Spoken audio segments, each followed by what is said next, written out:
Nigeria's Federal Competition and Consumer Protection Commission has expanded its market surveillance and product testing to electrical and electronics products in a bid to address consumer-related concerns.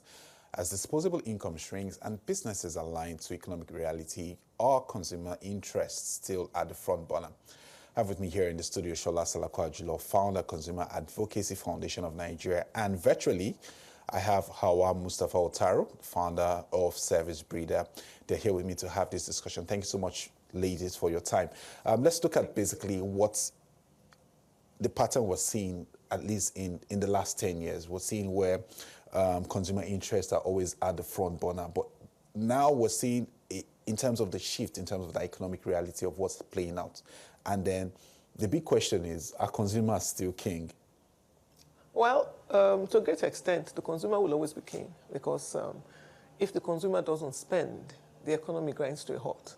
So the person who holds the purchasing power will always be king. But like you just identified, there are dynamics that shift and some certain situations or environments that push the consumer interests a bit down the radar.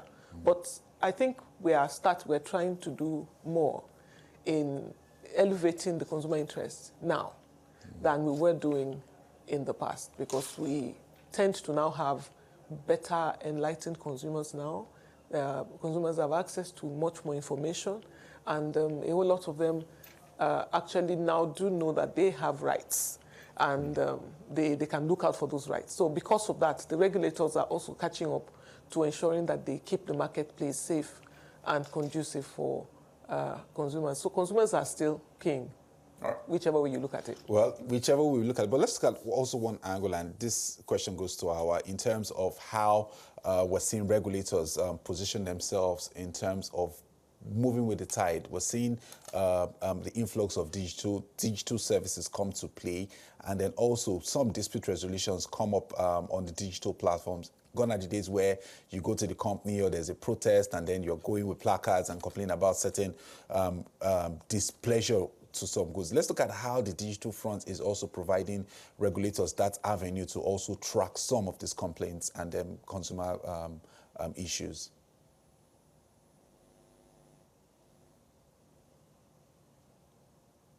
Hauwa, that's to you.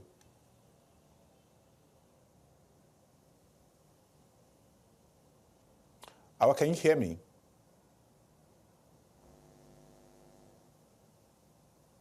Okay, while we try to reestablish connection, Hauwa, let's look at that in terms of how that digital space is also providing that necessary opportunity for regulators to be able to track these complaints. Yeah, it's greatly improved our capacity now to manage consumer issues.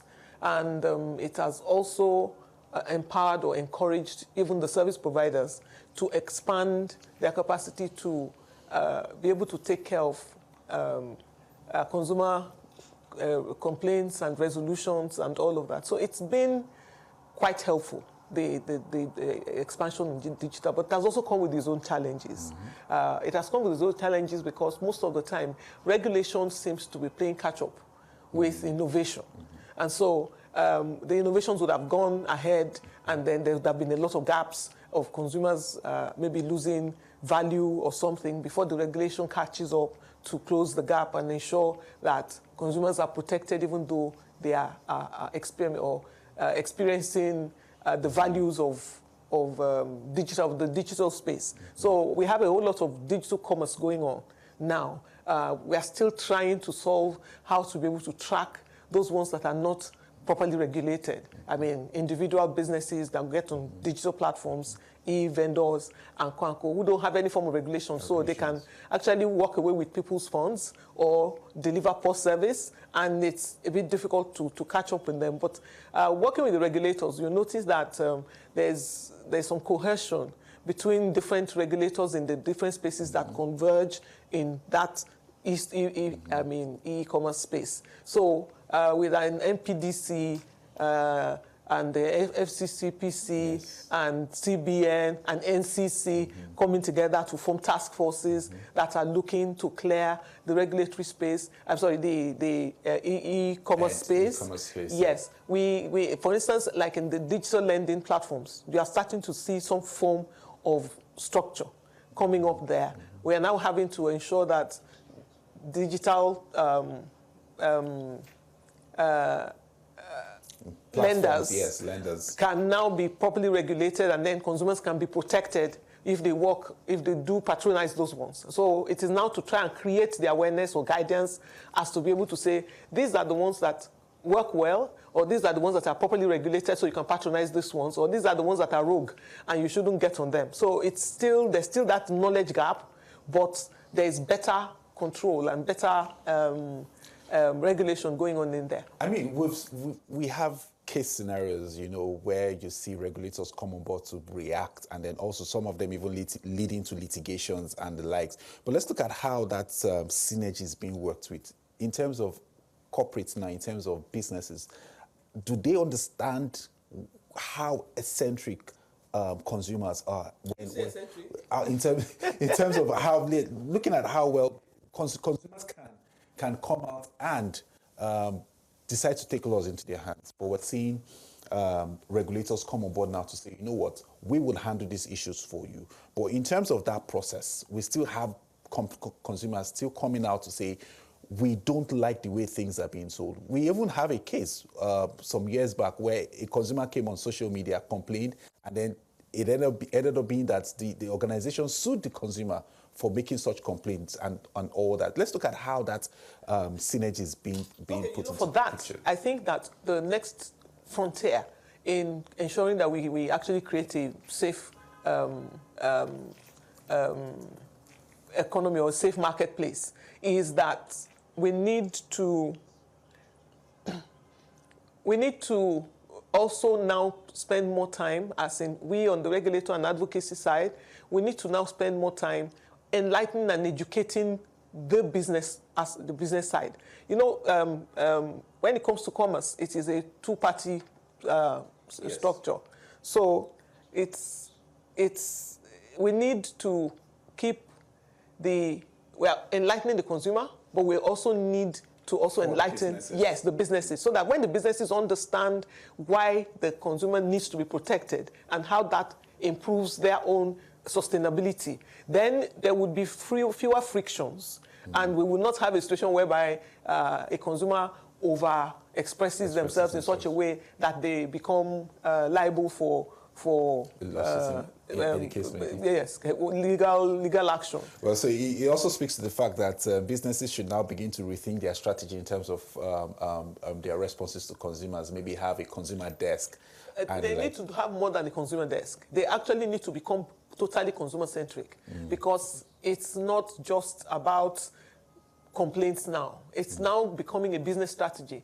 If you are going to if you are going to run sustainably in this economy that is becoming more consumer protected, you have to build that protection into everything that you do. That way, that's how you fuel-proof your business from any of those challenges. Yes, all those fallbacks when you have consumer issues, because you will always have consumer issues. Well, I would just want you to hold your thought there. Let's quickly look at how the Nigerian equities market is performing at intraday. Do join us shortly.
All right, that was a snapshot of how the Nigerian equities market has been performing. Shola, thank you so much for your time. We've been having the conversation, but let's bring in Hauwa into this space because quite a lot has been said, and hopefully Hauwa can give us some context into this. Where just before we went into that short break, Hauwa, we're looking at basically how businesses can react to the shifting dynamics in terms of consumer behaviors, and then also how best they can meet this this demand and then this new shift. Oh, we seem to have lost connections with Hauwa again. But let's also look at one major thing now. Yes. Okay, Hauwa. Okay, yes, we have her back now. I'm here. Can you hear me? Yes, we can hear you. Can you hear me? Yes, we can hear you, Hauwa.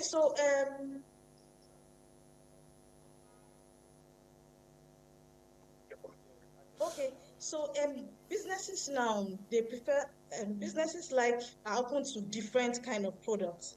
They're open to local markets, and also looking at because of the rising cost of imported goods.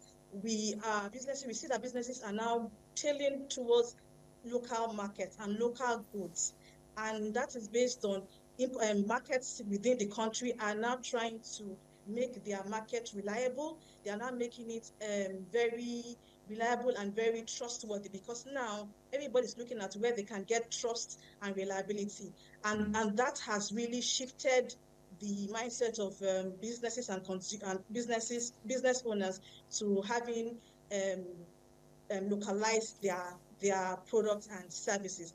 However, if the quality drops, because they are also looking at quality, not only quantity, if the quality drops, they are being forced to move to goods that are being exported. But now, businesses are looking at reliability, they're looking at trustworthy, and they're looking at also reviews from other businesses on the products they're going to acquire. All right, Shola, this is more or less a case of value-driven consumption, where it's not about the brand, it's about what you have to offer. If locally doesn't really cut it, then we can also switch to foreign alternative. But let's look at how the dynamics is also being put in terms of the context, in terms of how consumers are behaving, looking at the economic reality of things. Like what Hauwa rightly said, it's more or less about what you have to offer.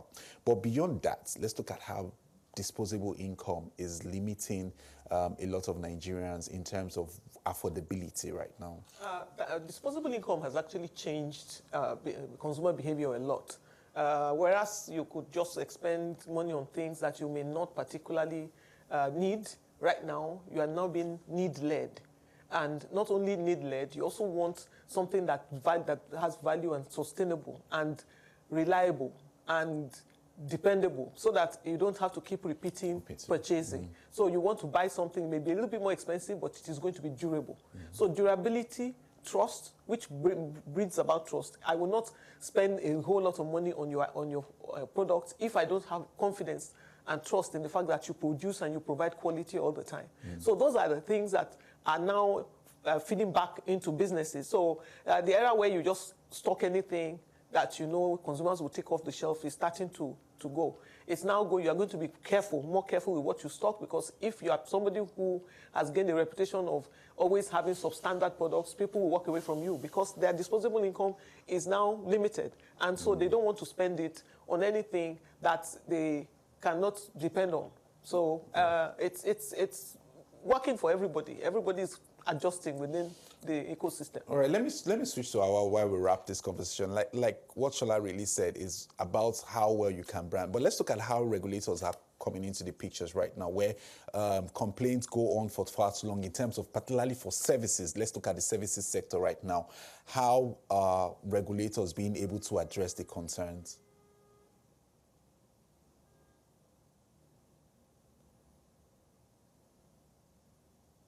Platforms where consumers do transactions that are not really very safe. So we have kind of fraud-like transactions that happen. But how regulations comes in, we need to build platform whereby reviews can be made on those products. Reviews can be made on businesses. There should be a platform like ServiceBreeder whereby they have dispute resolution centers whereby people come and complain and it's taken up and it's delivered, as in it's resolved on time. And especially we have where durability and accountability takes place, because without a platform where businesses are accountable for their actions, consumers will not be safe to even do business or even buy their products. So businesses should be able to be reviewed. They should be able to be accountable for what they do, and they should also be able to have a platform whereby dispute resolution can be resolved timely.